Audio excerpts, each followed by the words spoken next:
for fresh cut, ripening can be a really critical factor to having high quality products and success, especially when we're talking about fruit and fruit vegetables. So in this presentation, I'm going to talk about the stages of fruit development. I'll let you know which fruits really must ripen on the plant before they're harvested and which ones you can ripen off the plant. We'll talk about the role of ethylene in fruit ripening, and you're going to hear even more about that in the next presentation. And then we'll talk about the role of, or the potential use of 1-MCP to control ethylene and potentially extend shelf life. Okay, so here we're looking at different stages of fruit development. So it could start with the initial growth of the plant, or in this case maybe it's the fruit, so flower pollination and initiation of the fruit, and then we go through the entire process till the death of the fruit. And this is going to include the period of growth, and then we enter a period of maturation and what we call physiological maturity. And this overlaps a bit with ripening, which is key, and then of course senescence. So primarily, I want to focus in on this particular stage here because it's very important when we're looking at how to ripen products for fresh cut or for any purpose. So when we talk about physiological maturity, this is the stage of development when a plant or a plant part will continue to fully develop even if it's detached from the plant. Okay, so in the case of a fruit, the fruit has developed enough that if you removed it from the plant, it would still be a fully ripened and edible piece of fruit. When we talk about horticultural maturity, there we're focused more on, is the fruit at the right stage to satisfy all the needs that we have in terms of using it for fresh cut in this case. So oftentimes with maturity, and there's a compromise between harvesting at the optimal maturity and the quality of the product. So for fruit vegetables like tomatoes is what we call a fruit vegetable because technically it's a fruit, but we think of it as a vegetable. And then of course all our typical fruits, these really will reach peak flavor if we let them fully ripen on the plant. Okay, but that's not always possible given the logistics of handling. So sometimes we need to make compromises between the optimal maturity and the optimal quality. And sometimes that happens because we need to store the product a long time, we need to ship it a long distance. But the important thing I want you all to remember as folks who are interested in fresh cut fruit, many of you I hope, is that you should figure out what is the best maturity stage to harvest the product for your purpose. If you have that kind of relationship with your supplier, you might want to have product that stays on the plant longer and maybe has better flavor, or maybe you want it harvested a little riper, or maybe a little less ripe, less mature. But as that kind of information becomes available either through your own testing or other people's research, you should take advantage of that and optimize it for your own purposes. So when the product ripens, there's a lot of changes that happen in a coordinated fashion within the fruit. There's changes in the color, the texture, and also the sensory attributes that you've all heard about this morning. We talk about fruit in two general categories. We talk about climacteric fruit and non-climacteric fruit. And the basic difference is that climacteric fruit produce, they have a very high respiration rate or metabolic rate, and they also tend to produce a lot of ethylene as they go through the ripening process. So you see these big increases in respiration with a lot of these fruit. Whereas our non-climacteric fruit, they just show a slow decline in their metabolic rate as they ripen, and generally don't produce much ethylene. So there's general categories here, and we find that a lot of our tropical fruit fall into this category, as well as tomato and apples and pears. Non-climacteric fruit includes some important crops like strawberries and grapes and cherries and citrus. So we find that there's some common characteristics between climacteric and non-climacteric fruit. So as I just said, climacteric produce a lot of ethylene, and most climacteric fruit, I would say maybe all climacteric fruit, can be harvested and then ripened off the plant. Okay? Non-climacteric fruit don't produce much ethylene, and they should generally be fully ripe or as close as possible to fully ripe when you harvest them. Now we also have other categories. We have tropical and subtropical versus temperate. So this has to do with where the plant originally developed. And of course, these are developed in warmer climates. And so they're less adapted to low temperatures than the temperate fruit. It would be like if you grew up in New York City versus if you grew up in Costa Rica, okay? So the tropical and subtropical fruit are chilling sensitive, meaning that they don't like temperatures below about 50 Fahrenheit on average, okay? So they're kind of like you bring over someone to the US from Costa Rica, they're gonna find it pretty cold in New York City. Whereas temperate fruit generally can be stored at 32 degrees or 0 Celsius. Tropical and subtropical fruit tend to have a shorter post-harvest life. Part of this is because we can't store them at really low temperatures, but also just in general, they tend to have a higher metabolic rate, many of them. And the temperate fruit have a longer post-harvest life.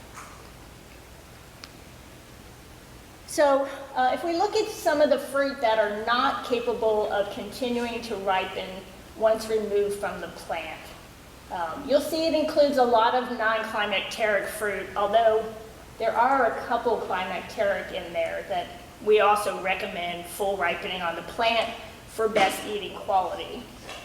So these certainly would be things that you want to source into your operation fully ripe. So just a few examples. We have sweet cherry that undergoes color changes, but we want to harvest it as ripe as possible and to still be able to get it to market or into our products. Papaya is another example that might be of interest to some of you. Papayas actually are climacteric fruit, but they have very little starch in them at the time of harvest. So the reason we recommend harvesting them as close to full ripe as possible is to have more sugar content and also more volatiles in the fruit. So if you harvest them at this stage, which they will go ahead and fully change color after harvest, but they won't have any more sugars in them, and so the flavor tends to be pretty poor. If you're able to harvest them more in this range here, you're going to have a much better product. Pineapple is another one that does not improve in flavor quality after harvest, and so tastes much better if we can pick it later. And also, studies like is shown here have actually demonstrated that the ripe pineapple has a much better post-cutting quality than an unripe or immature pineapple. It's going to have a lot more phenolics and show a lot more browning. So you're actually going to have a better quality product with that fully ripe pineapple. So here's some examples of fruits that you can harvest and then ripen off the plant. And the ones that have an asterisk after them, these especially can develop much better quality as they ripen, because these fruit have significant amounts of starch at the time of harvest, and that starch will break down into sugars as the fruit continues to ripen.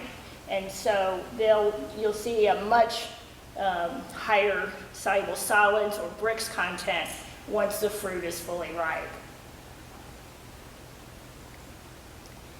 So for many of our stone fruits, we rely on what we call the background color, this green color that changes to yellow, to determine the maturity and the time for harvest. Unfortunately, a lot of nectarines and peaches these days are fully red, and so it's really hard to see this background color. But the red color has no bearing on the ripeness or maturity of the fruit. It's only that green skin color that changes to yellow. For mangoes, the most reliable indice for the best time to harvest the fruit is the internal color, which will start off pale yellow and then become more and more orange throughout the fruit as the fruit matures and then ripens. So with mangoes, since you can harvest this fruit unripe, you want to make sure that the fruit are at least at that physiological maturity that we talked about, meaning that they've ripened or they've matured enough that they're at a stage where if you then harvest them, they can go on to develop good quality. And that generally happens when there's at least the center of the mango is at least a pale yellow color. Banana maturity stages, also important, and these are determined by the shape of the fingers. So we want to have at least a 3/4 round shape for the bananas. So as I said before, maturity and quality are kind of interrelated, and we have to kind of balance this out in terms of our needs for the product that we're working with. If the product is at maturity, but maybe it's not ripe yet, it's going to have good quality when it ripens. Generally has the longest post-harvest life potential. But again, for fresh cut, it's a little bit different because you're dealing with a different product and you're cutting that product when it's ripe. So you want to listen carefully to the talks on the specific commodities to learn about how maturity and ripeness affect the post-cutting quality. But this is a list of the different types of indices that are used to determine the maturity of fruits and vegetables, and it varies depending on the fruit or vegetable as to which one is most useful. I don't know if anyone is dealing with avocados, but for avocados, we used to always measure oil content as a way of determining when the avocado should be harvested. And that was related to the eating quality of the ripe avocado. But it was a really difficult measurement to make. And years ago, someone determined that the oil content is very much related to the dry matter content of the avocado. And so then they shifted to a method where they used to dry samples in a microwave or in a microwave oven to look at the dry weight of the samples. And now we have some great near infrared devices that can measure dry weight of avocados quite quickly and easily. So that dry weight is very much related to the oil content and therefore the eating quality. And you can see here the relationship between the oil content, which increases as the avocado stays on the tree over time, and the final taste quality of the avocado when ripened also increases in a similar manner. So this shows that for avocado, which is kind of an unusual fruit because you can sort of store them on the tree and they'll just stay on the tree for months and months and months without really getting soft.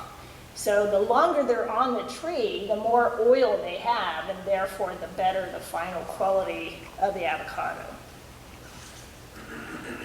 So as you're interested in the maturity of the fruit, but also the ripening of the fruit, and the ripeness of the fruit is so critical to fresh cut success. Measuring firmness is really important. It's something you want to be able to do. So a lot of fruit, the best method is to use a penetrometer, which just has a probe, which is either 11 millimeters or 8 millimeters in most cases. And it can be used handheld or mounted on a stand, and it measures, usually you take the skin off and it measures the firmness of the flesh. This is a similar device but motorized, which is more consistent and shows less variability from one operator to the next. And then this device, the FirmTech, is nice for for round, small fruit, and it just compresses the fruit slightly and measures the firmness that way. We also, for a lot of fruit, the soluble solids content to the soluble solids to titratable acidity ratio is also an important quality indicator to determine harvest time. And so that's important for grapes and stone fruits, blueberries, many things. So for measuring soluble solids, we have great tools.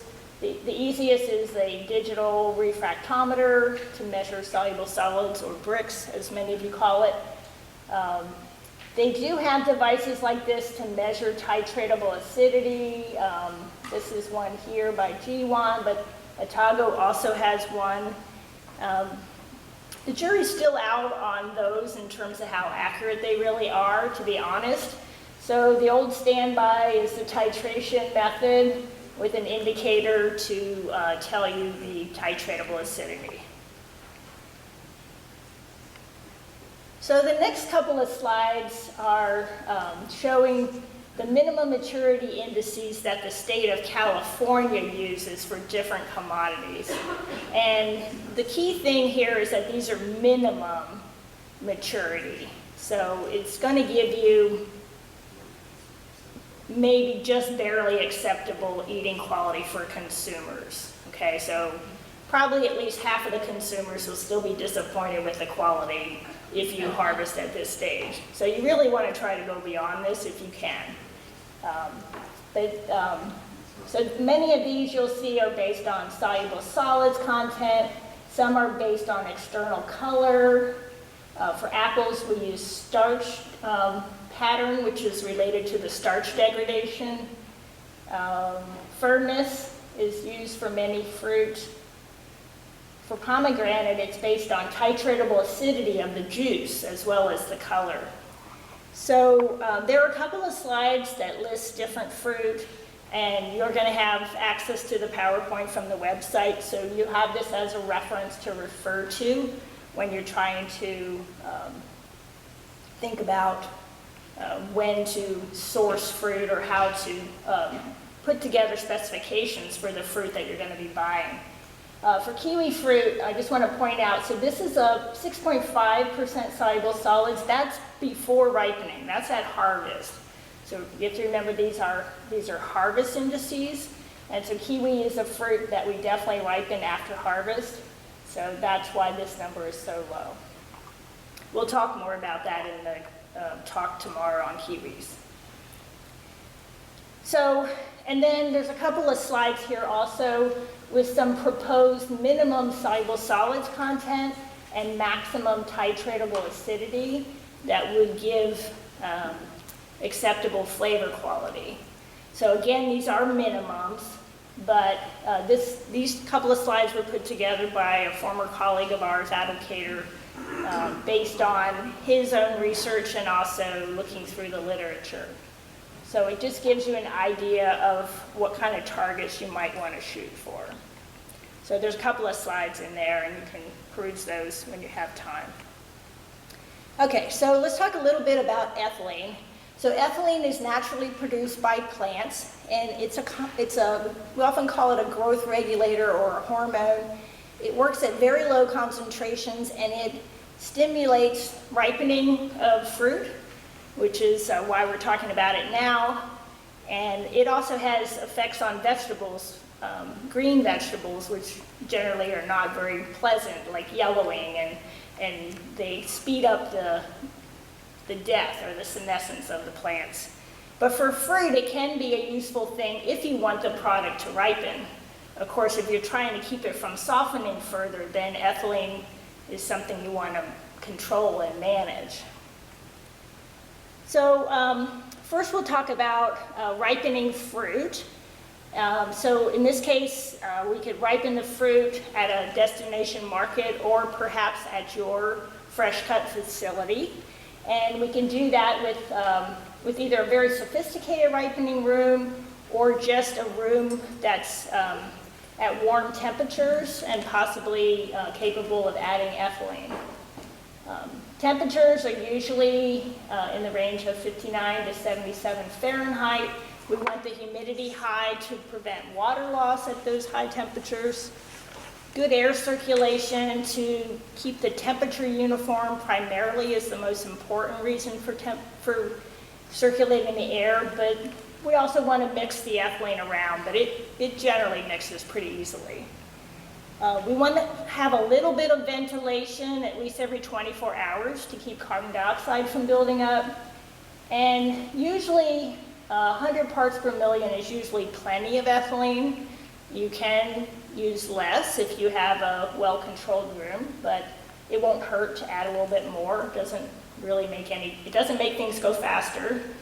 There's sort of a threshold, and then once you hit that threshold, it doesn't do anything more. Usually we treat with ethylene for as little as 8 hours up to 3 days, depending on the product. So again, we could have a real sophisticated ripening room like this banana ripening room, which has forced air, temperature, and ethylene control, lots of monitoring. And these, of course, have been used for other kinds of commodities. Another kind of room that's been used, here we're treating tomatoes with ethylene, and we just have racks, and boxes are separated a bit, and we have a gas generator inside to generate ethylene, and just some fans to circulate the air around. And this can work as well. It's not going to control the temperature quite as well as this room here, but for many products that can work quite well. So here's another reference table for you to use later, just showing you in general, roughly, how much exposure to ethylene and the temperature range that has worked well for different types of commodities. The range in exposure time to ethylene is primarily due to what stage the product is at when you treat it. So how mature was it when you harvested it? If it's on the more mature side, you need less time in ethylene than if it's less mature. So we can see for pears that ethylene does a nice job of not only inducing faster ripening, but more uniform ripening. So these pears were treated 8 hours with ethylene and then ripened 6 days. You see it's kind of patchy. These were treated 16 hours with ethylene, still a little patchy. And here with 24 hours, we're getting a little more uniform. Probably they could have used maybe a little bit longer than 24 hours. And as I said before, the ripeness of the fruit is really important to the final quality. So this is visual quality score for pears, showing that the fully ripe pears actually lose visual quality after cutting very quickly. But if they're just partially ripe, they actually maintain marketability about as long as an unripe cut pear. And in terms of eating quality, I can tell you that you would want it at least partially ripe, because otherwise it won't taste like a pear.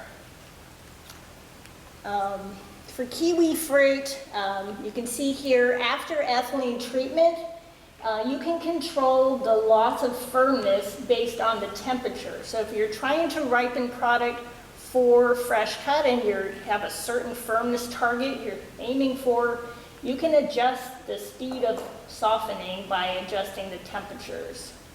And you can change how many days it takes to fully ripen the fruit. Of course, you're probably not going to fully ripen them for fresh cut. Okay, so we talked a little bit about the fact that sometimes ethylene is something we want to manage in our package, and maybe we want to keep it out of our package after we've cut the fruit. So we can, and the cutting process, the wounding, stimulates some ethylene production by the product, so we may want to try to absorb ethylene within our package, or maybe treat our product so that it's not responsive to ethylene. And this 1-MCP product can block the effects of ethylene even if it's present. So here's an example with watermelon showing how ethylene can negatively affect the fruit. Now this is whole watermelon in this case, But what we see is that with 5 parts per million ethylene, which is a little on the high side from what you might see, but you see a significant decrease in the firmness of the flesh and also a decrease in the acceptability. So it tends to make the watermelons taste mealy. Okay, so we definitely don't want ethylene around our watermelons. So as I said, 1-MCP competes with ethylene for the plant receptors, and it blocks the effects of ethylene. So it can slow softening, color changes, it can slow that increase in respiration, and therefore slow ripening. Luckily, it doesn't slow that conversion of starches to sugars, so we still get our sugar development, which is nice. 1-MCP is available now from Smart Fresh, from AgriFresh as either gas or sachets, and it's approved for a number of different products. And then we also have Hazel Technologies slow release sachet on the market as well. So for fresh cut, we could treat the partially ripe intact fruit prior to cutting. We could treat the fresh cut product, but that's a logistical, it has been a logistical nightmare, but maybe with sachets that's possible. And then we could do both. So I'm running out of time. Just a couple of examples. This is some older data, but with fresh cut kiwi slices, they did show that 1-MCP treatment, whether applied before or after cutting, did extend storage life of kiwi fruit.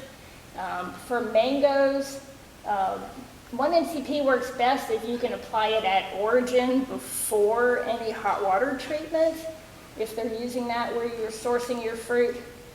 But it can extend the time to full ripeness of the fruit. And then finally, here, 1 part per million of 1-MCP for 6 hours at 10 degrees did delay softening and darkening of mangoes for 9 days. So I'll leave you with this last slide. Do these fresh cut fruit taste as good as they look? I hope so. If you ripen them, they will. Thank you. Thank you, Beth.